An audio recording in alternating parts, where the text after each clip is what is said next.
Hey, how you doing? Decided to make this video real quick because I had some problems with my lawnmower that I couldn't find the answers to on YouTube and in small engine repair forums. And once I finally figured out, or once somebody else figured out for me what was wrong with it, I thought this might be helpful for other people to have this information. So I am not a small engine mechanic. I find myself pretty handy, but you know, I'm handy in that I watch YouTube videos and watch people do things, and then I can do them myself. But I struggled to diagnose what was wrong with this. So I hope this will help you. So here's what the problem was. I have this. In my case, I have a Craftsman. It is a 7.25 Briggs and Stratton propelled mower.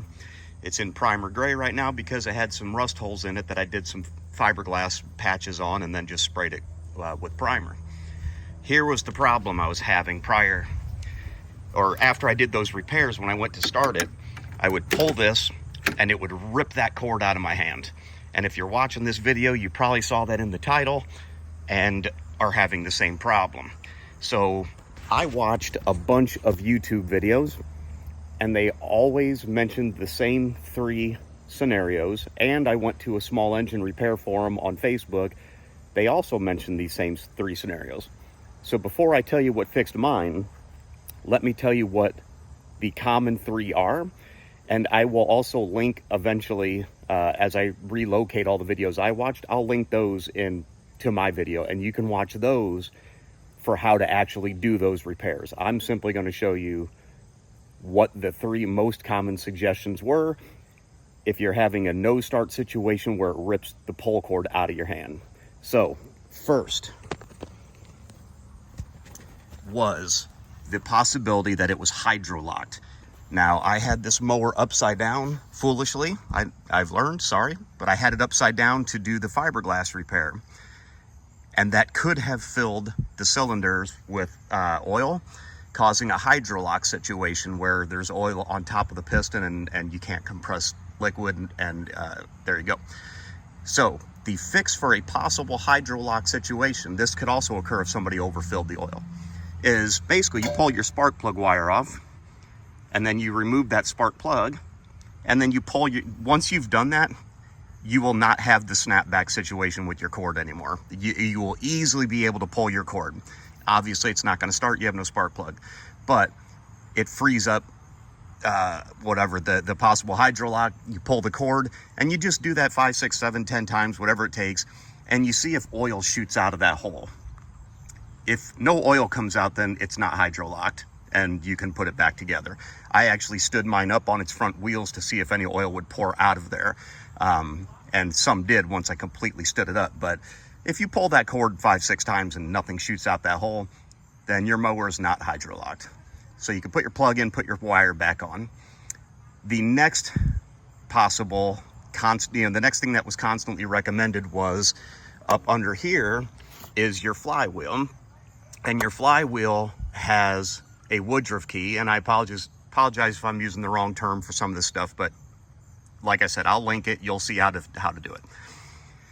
Underneath here is the flywheel, and it has a Woodruff key or a Sheared key, and it's just that little piece of metal. It looks like an almond sliver that holds it in place, and it's designed to break if you hit like a rock or a tree stump. And if that breaks, it twists that flywheel, everything's out of time, and it will no longer start, and it will cause the snapback cord. In my case, I took this all apart. I actually removed the flywheel. The key was fine. Everything was fine. I put it all back together. That was not my problem. The third thing, valve adjustment. I saw a lot of videos of people getting lawnmowers out of other people's trash, taking it home. It's got the snapback. They make sure it's not hydro-locked. And then they take this valve cover off and you get your feeler gauges and watch the other videos, which I'll link, and you adjust your valves. I had never adjusted a valve in my life until I watched a YouTube video and I was able to successfully adjust these. That did not fix my problem. That leads to this video, okay? After those three things all failed, after everybody I talked to said that's how to fix it, I got frustrated, my grass got tall, and I took it to a local small engine repair shop. And what I didn't know was there's a second shear key on this mower, and here's where it's at. I'm going to turn this up on its side, carburetor up. This, my friends, was what failed. And what failed is, let's see if I can get it in the sunlight enough. Boy, this is going to be real hard to film.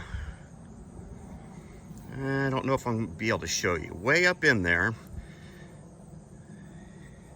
is a notch. Daggone it, I can't really get it on camera. Let me see here. Oh, there it is. Can I get that? Top left, about 11 o'clock. But, well, I can't really get the camera on it, but just take my word for it. Up inside, oh, look, that actually is better here in the shade. There is a shear key. This is your blade mount. You can see the new one right there. This is the one that got damaged. What happened was, I don't know what happened, I don't know how I caused it, I should say, but somehow, some way, the shear key broke inside of this. Once that was broken, this was not turning with the motor. The crankshaft, is it? If I'm using the right term? Drive shaft? No, not drive, crankshaft? Yeah. It was spinning, it was trying to spin, but this was not spinning. And these small engines have to have the blade on in order to start because of centrifugal force, something the mechanic tried to explain it to me, but I had a new belt on it and I had it sitting on its wheels, you know? So I had it sitting in its mow position like this, and I'm trying to start it. I don't notice that the blade is not turning. I had no way of knowing that, really. So, sorry, I'm getting a little bit babbly here. I'm trying to, I don't usually shoot these kind of videos. So, the mower with this piece broken was not spinning the blade. Therefore, as far as the engine knew, there was no blade. These cannot run without the blade. That's what was causing my snapback problem. Had I known this part is maybe $15 to $20. I'd say about 20 bucks. I think that's what he charged me, was 21 bucks, and that's with his probably markup. When I Googled around, I found him for 15, 16 bucks.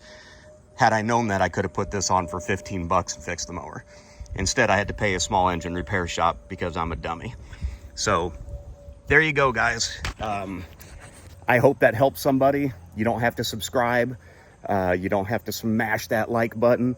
But if this was helpful to you, I'd love to know that taking the time to make this video did help somebody the way that all those other videos helped me a ton.